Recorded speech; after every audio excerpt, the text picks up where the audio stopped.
have you said yes when every fiber of your being was screaming no? Today, let's talk about the art of turning down requests with grace and not guilt, and learning how to say yes to the most important person, you. Let's go. Welcome to Empress Expressions. My name is Amber and I am the Empress here. So I welcome you whether you are returning or you're brand new.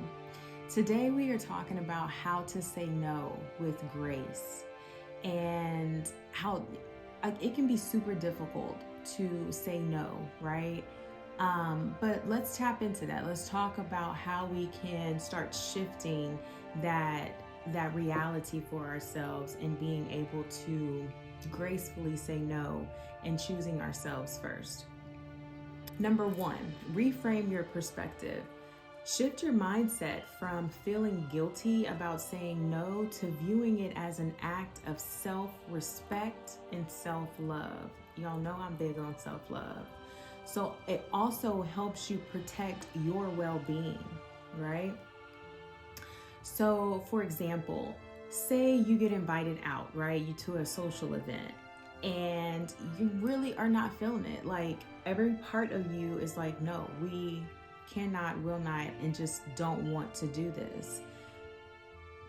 You realize that you need to have some alone time more than you actually need to be around other people. That's okay. It is okay to say no. It is okay to choose yourself over others.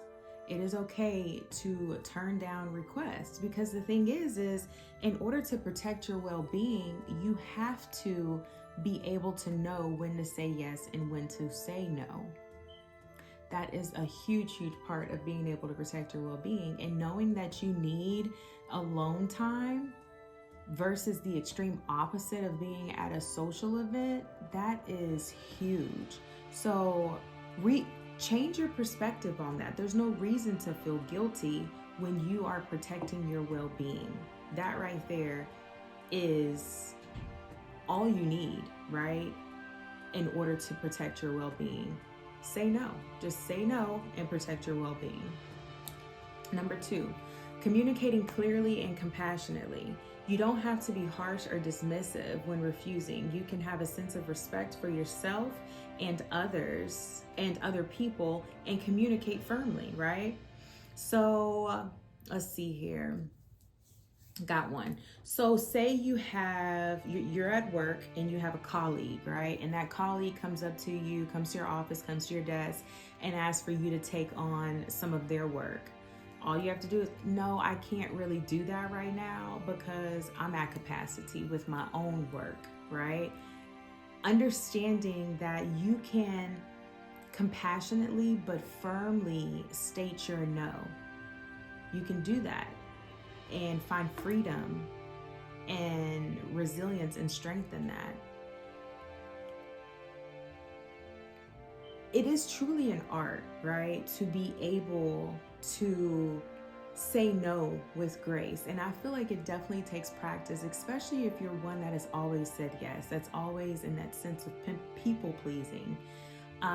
It takes practice, but the more you practice it, the more you really honor yourself and understand your limits, which is what we're going to come to next. The more you understand your personal limits, the easier it'll be. And I truly believe that the words and the energy and the compassion will flow more easy because you will have that compassion for yourself. You will compassionately understand that you have limits, you have boundaries, you do have a capacity level that has to be respected. And so when you can show that compassion for yourself, I feel as though others will receive that compassionate feel from you when you are gracefully rejecting or turning down a request or a question or something like that.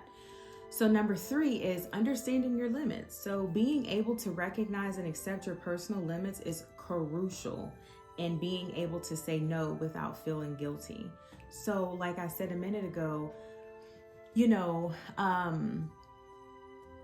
when you can and I think that's big. So I want to go back to the compassionate part, right?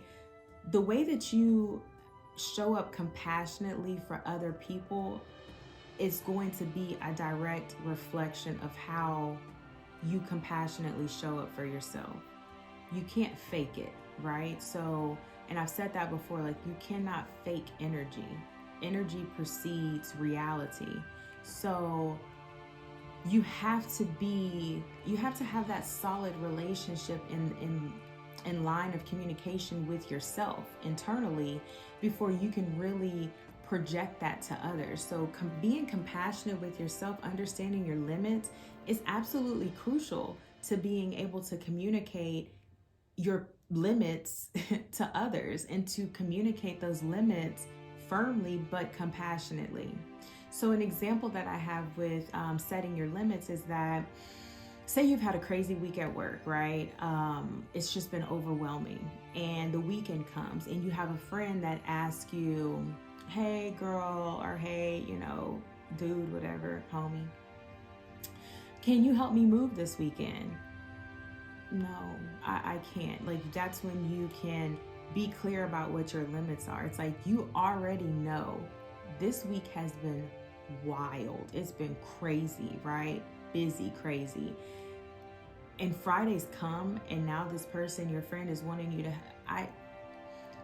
that's you. Hey, no, I've reached my limit. This weekend is actually going to have to be my time because I've just had a really crazy week. You say it however you need to say it, but understanding that you have that limit and that you need the weekend to regroup and get yourself together, get your life back together so that you can, be ready to tackle and float, within the next week. That's knowing your limit, that's moving with compassion in yourself, but it also helps you move out of that realm of feeling guilty, because when you know your limit, there's nothing to feel guilty about, especially when you honor your personal limits. There's no room for guilt, right? And like I said, this is a practice, especially if you've always been a yes person, right? You've always been the yes man, and you do all the things regardless of how tired you are, regardless of how you feel, regardless of your financial situation, regardless of your energetic situation, how full your cup is, just constantly saying yes. So it can take some practice, but you can do it. And I feel like understanding your personal limit is going to be the number one thing. Getting in touch, understanding, accepting what your personal limit, your capacity is going to be the foundation upon which you can actually build the courage and the words, the terminology, the feeling, the emotions, the compassion to communicate yourself to the outside world, so that you can honor your well-being. So that's what I have for you. I know you probably hear a lot about, you have to be able to say no, you have to be able to, set boundaries. And so I wanted to just put my own personal touch on it for this channel.